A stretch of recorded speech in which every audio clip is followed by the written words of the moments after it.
All right, now we're going to shift our attention to volume with known cross of solids with known cross sections.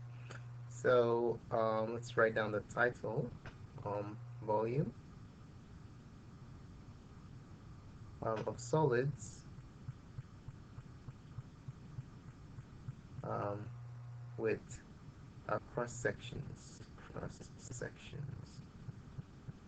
So the formulas we're going to be looking at are situations where the cross section are basically perpendicular to the x-axis. All right. So we're going to be using the same set of functions that we used for the solids of revolution formulas to determine the following formulas that we're going to have right now. But the general formula for volume of solids with known cross sections that are perpendicular perpendicular to the x-axis is basically given by V equals the area, the integral from A to B, sorry, of A of x dx. Okay? A of x is the area of the cross section. Okay? So A of x is the area of the uh, cross section. Cross section. Cross sections, the face of a cross section, basically. All right, so let's take a look at some examples. So first one we're going to look at is the circle. All right, what if we have a circle where its diameter is the diameter is the cross section between these two functions right here. Okay, so diameter is cross section.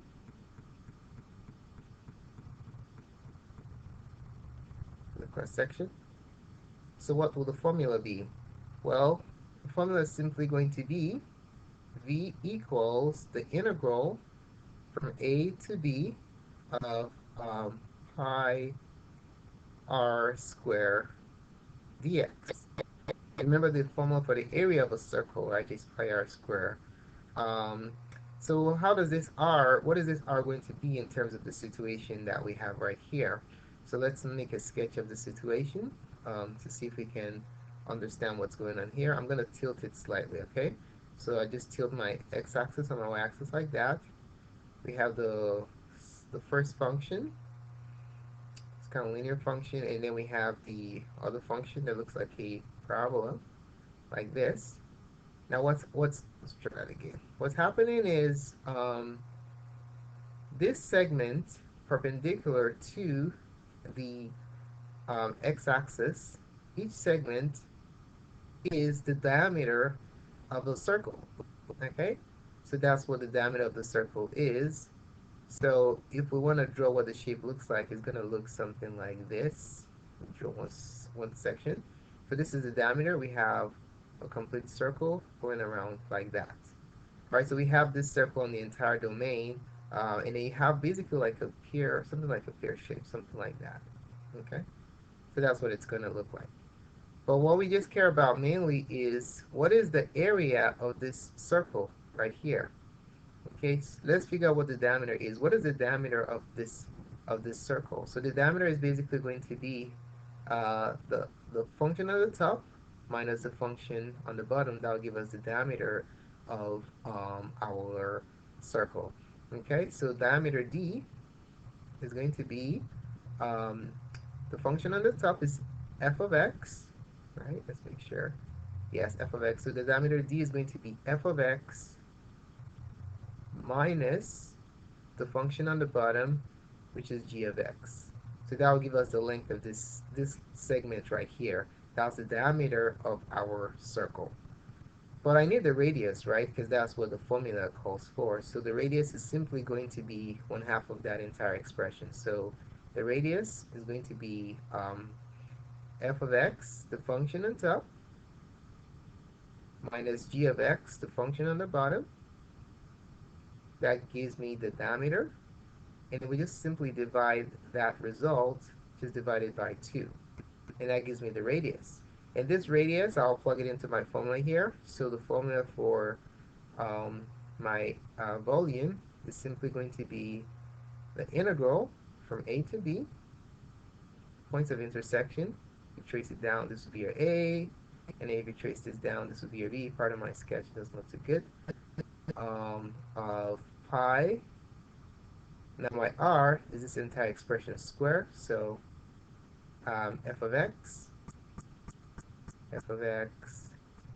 minus g of x, function on the top, minus a function on the bottom, which gives us the diameter. But since we needed the radius, we had to divide it by 2. So this is pi r, but we have to square it to find the area of the circle. So pi r squared dx. So this will give me the volume of a solid where the cross section is the diameter of a circle. Each cross section. Okay? Alright, what if the cross section were simply a semicircle? Okay, how about it was a semicircle? What would the situation be like? It's a semicircle. Okay, where the diameter, each diameter, each cross section is a diameter of the semicircle. Can you visualize what that's going to look like? It's going to look just like this. The only difference is we're just going to have the upper part of it, right? Let me make a sketch of what it's going to look like. So you have one, the linear function, and then you have the other function. It's like a parabola. And then you have a section, and then all you have is just the upper portion of your semicircle, right? And they have that over and over again, and just to have the upper portion of the solid. With just the semicircles, you know, with the bases on the on this line that falls on the function and the x-axis. All right. So that's what it's going to look like. So what is the area going to be? I mean the volume. The volume is going to be similar to this, but what will be the only difference? It's going to be pi r squared. This is the area of the entire circle, but we need a semicircle here, so we just multiply by 1/2, right? 1/2 dx. So the volume using these two functions is going to be exactly the same thing, but the only difference is we're going to have pi over 2 times the function on the top, f of x, minus the function on the bottom, g of x. That's the diameter, so divide by 2 to get the radius, square dx. And don't forget, when you're evaluating the integral, you can always factor out pi over 2, alright? Okay, now what if the cross-section are the bases of an equilateral triangle? Okay, so case of equilateral triangle,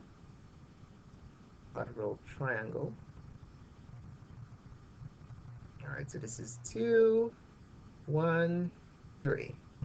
Alright, so in this case, the base is a cross-section. So each cross-section is the base of your equilateral triangle. Okay?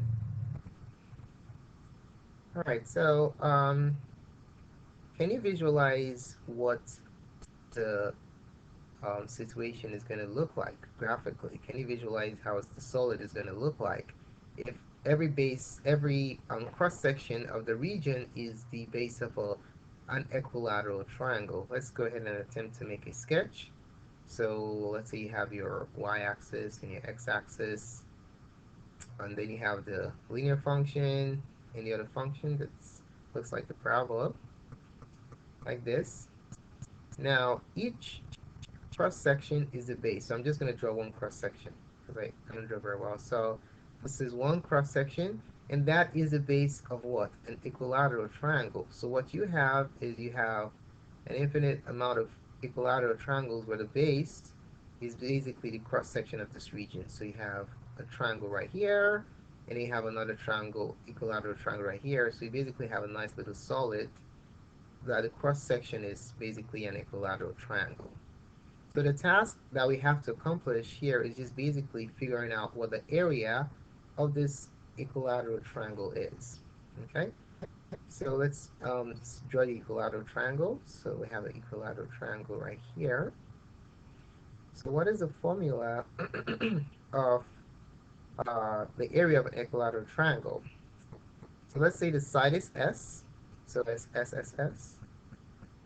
The area of an equilateral triangle is basically um, the square root of 3 over 4 times the side square. Okay? But the question is, what is the length of each side? Basically the base. So we know this base right here corresponds to the length. So to get the length of this base is simply the difference between these two functions, the function on the top minus the function on the bottom. So S is going to be um, f of x um, minus g of x. That's simply what S is going to be. So that will be the length of the base, but all three sides are congruent, right? So SSS, and then this is the formula for the area of the triangle. So the volume of the resultant solid, remember, is the integral from A to B of the area of the face with the cross-section that's given by the conditions indicated here, dx. In this case, our area is the area of an equilateral triangle. So it's going to be the integral from A to B of the square root of 3 over 4 times the side square dx. And then we figured out earlier that S is the length of the base, which is the cross-section defined by the region bounded by these two functions. So it's going to be the integral from A to B of root 3 over 4, root 3 over 4, instead of S squared, we're going to have f of x minus, let me color code it. So the function on the top, f of x, minus the function on the bottom that gives us the length of the cross section. But we know that the cross section is the length of the base, quantity square dx. All right, so that goes the area of your equilateral triangle. Now, last but not the least, let's take a look at a situation where we have a square. Okay, a square where the base of the square is the cross section. So each cross section is the base of the square. In some problems, the cross section will be the diagonal. That's a little bit more complicated, but we'll just deal with this one for now. Okay, so let's say that the region is given by the region bounded by the two curves. Each cross section perpendicular to the x-axis is the base of a square. So can you visualize what that situation is going to look like? So what we have is we have the region. I'm just going to sketch the region just to save time. This is the function at the top, and this is a function on the bottom, and a cross section perpendicular to the x-axis. One of them, this cross section given by f of x minus g of x is the base of a square. So basically what you have is infinite number of squares where the base is defined by this cross-sectional region occupying this entire region right here. So you just have, it's going to be an interesting shape. Something like this over there, and then the other one goes through that little vertex. And all these are squares. You just have an infinite number of squares where the base is defined by this cross-sectional area right here. Okay? So let's write down the formula for the volume. So the volume is going to be, remember the general formula, integral from A to B of the area of the face of the cross-section is given by the given condition. So what is the area of a square? We know that the area of a square is S squared. And we already know what S is, right? S is the function on the top, f of x, minus the function on the bottom, g of x. Alright? So that's what S is, the length of the side, okay, is the length given by the region bounded by these two functions. Okay, so let's apply that here. So we're going to have the integral from A to B of S squared, because that's the area of a square, dx. But we know what S is, so it's going to be the integral from A to B of quantity f of x minus g of x. So that's the length of a side of a square. And then we just square that to get the area of the x. And that's that. Okay, now let's take a look at some examples. All right, let's take a look at example 1. So for this example, we're just going to be focusing on setting up the integral to find out the value of the following, and then I'll show you visualization of the result, okay? So part 1 says find the area of the region. In this problem, all right, so let's go ahead and do that. So we want to find the area of the region. Let's label the functions. So the function on top is f of x, and it's given by 2x times 1 minus x. And then the function on the bottom, let's make it green. Function on the bottom is g of x, and that has a value of 3 times x minus 1 root x. Okay, so we're just going to set up the integrals, and then you can compute the values later on with your calculators. So portion A, find the area. This entire region R. The area setup is going to be the integral from, you see the orientation of these two functions is a top-down orientation. Okay, so we're going to take vertical slices. Okay, vertical slices means we're going to integrate along x. So vertical slice like that is going to be a dx. So that will be our term for a variable of integration, dx. Okay, so if we slice this region into infinite rectangles, the length, the infinitesimally small width will be dx. Okay, so the integral will be going from 0 to 1 of the function on the top minus the function on the bottom. All right, so it's going to be, let's write down the functions first. F of x, because it's on the top, minus the bottom, g of x. All right, so that's basically what the integral is going to be. If I apply the functions, is going to be the integral from 0 to 1 of 2x times 1 minus x as a function at the top, minus 3 times x minus 1 root x. All right, so this entire function dx. All right, so what does that look visually? Let's take a look at a visualization. So there goes the region right there. So the area is basically this region that's swept right here. All right, so if you plug it into your calculator, what you're going to have is the numerical value 1.133. Okay, so in this setup, this is 2x times 1 minus x, and then this will be the value of your area. All right, let's take a look at part B. For B, we have to find the volume if the region is rotated about y equals 2. So what we have here is a situation where the line is basically above both functions. So we're going to be looking at the second case of the formulas that I showed you earlier. Okay, so let's exaggerate this. Let's say it's for 2 right there. So we have the line way above both of the two functions. So this region is going to be rotating around them. Okay, so what's the volume going to be? So the volume, part B, let's write down the general formula first. The volume is going to be the integral from 0 to 1 of pi r square, right? But we need pi r square of the area of the washer, because we have an inner and outer function. So it's going to be pi. Area of the outer disk is going to be pi times big R, the outer radius square, minus the inner radius square, little ri square.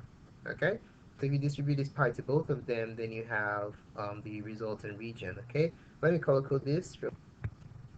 Maybe not. Okay, let's just leave it just like this, because it changes all the time. All right, so in this problem, since the axis of rotation is above both functions. This is going to be the g of x is going to be my outer radius, and f of x is going to be my inner radius, okay? So my volume, the setup is going to be as follows. It's going to be, let me use the function notation first, and then I'll input the value of the functions afterwards, all right? So it's going to be the integral from 0 to 1 of pi times the the length of the outer radius, that means the outer radius square, which is going to be, um, let me give you a visual. It's going to be, to get the outer radius, we're going to be calculating the length from here all the way to there. Okay, so that's what we're going to do. So we're going to do 2 minus this function, but since this function is beneath the x-axis, the minus is going to be multiplied by the minus, and it's basically going to be a plus. All right, so how do we write that down? Using the formula I showed you earlier, it's going to be the axis of rotation. Since it's above, the axis of rotation is 2 minus the outer function, in this case is g of x. Okay, so this expression is the length of your, this is your outer radius. Okay, your outer radius square minus, now we have to find the inner radius. So to find the inner radius, what we're basically trying to compute is the length from here to here. That's your inner radius. All right, so to do that, we're just simply going to subtract 2 from, subtract f of x, which is this length right here, from 2, which is this entire length right here, and that will give me the inner radius, which is this piece right there, okay? So let's go ahead and apply that. So we're going to have, let's see what we have. We're going to have 2, which is the axis of rotation above both functions, minus the inner function. The inner function in this case is f of x, since it's closer to the axis of rotation, square dx. So this expression right here is the inner radius, and that's the outer radius. And then this will give us the volume. All right? And then we can put in the value of the functions in there. You already know what that is. So it's going to be the integral from 0 to 1 of pi times 2 minus, what is g of x? G of x is 3 times x minus 1 root x. So this is the outer radius square minus the inner radius, which is 2 minus f of x is, what is f of x? 2x times 1 minus x. Close that. Close this, quantity square dx. So you have to be really careful with the minuses here. Don't forget this parenthesis, or else you have an error. So that's basically what it looks like. Now let's look at a visualization. All right, so there goes your region. Now we're going to rotate it about the line y equals 2. So that's basically what the solid looks like, and you can see the construction of your washer happening. Okay, let's do it. Take a look at it from another perspective with the x-axis exaggerated a little bit.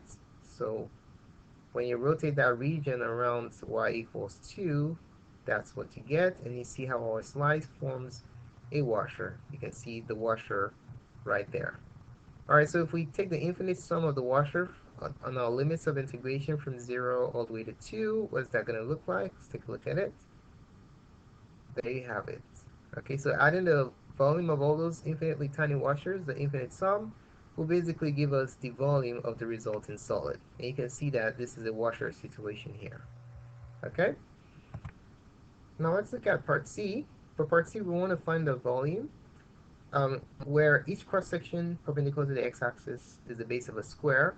So basically, this is the base of the square, and then you have infinite number of squares sitting right on this region bounded by these two curves. So let's go ahead and let's put C right here so we don't lose a view of the graph. So for part C, we want to find the volume. This is related to cross sections. The formula for area of solids with known cross sections is given by the integral from, in this case, 0 to 1 of the area of the shape with the given cross-sectional base, dx. In this case, our shape is a square. Okay, so we have in a square situation here. So we have a square. Go ahead and draw. Let me draw for you. So we have a square, but the base of the square is basically these two functions. Okay, so one of it is one function on the bottom, and then the other function on the top. So you have all these squares. All right. So what is the area of a square if the side length is s? The area of a square we know is from 0 to 1 of s squared dx. So what is s in this problem? S is the length of the base, is the length of the cross-sectional region between these two functions. And it's simply given by computing the difference between the upper function and the lower function. All right? So our answer is simply going to be the integral from 0 to 1 of the function on the top, f of x, minus the function on the bottom, g of x. All right? And then that entire expression square, because this is just the side, you have to square dx, and that gives you the volume of the solid where each cross-section perpendicular to the x-axis is the base of a square. And in the final result, of course, you're just going to plug in g of x and f of x into this expression. You already know what that is going to be. Okay? All right, let's take a look at a visualization. So what we're going to do is we're going to rotate the regions in such a way that it's easy for us to construct the square in a way where you can really visualize the depth of the shape. So just rotate it and move it to the side. Now what we're going to do is we're going to take a look at the shape of the square that fits the description. So there goes the square. You can see the base of the square is the cross-section that's perpendicular to the x-axis, and then it's between these two functions right here, the length of the region. Okay, so let's see what the resulting shape looks like. Rotate, shift it to the side just a little bit, and then draw the square, and then this is what the shape looks like, something like that. All right, rotate it around. You can see what it looks like. You can see the cross-sectional area right there, region bounded by the two curves. And if you plug in the resulting expression we found in the original problem into your calculator, you should get a 1.493. Okay, so that's basically the resulting solid. And if we change the zoom factor just to give you a better perspective, and then rotate it around, you can see that that's the solution that we have. All right, so that's that. Thanks so much for taking the time to watch this presentation. You can feel free to subscribe to my channel. Please feel free to post a comment to let me know what you think about this presentation. And feel free to share it with your friends. More clips coming from math.serve.com/calculus. Thanks again for watching, and have a wonderful day.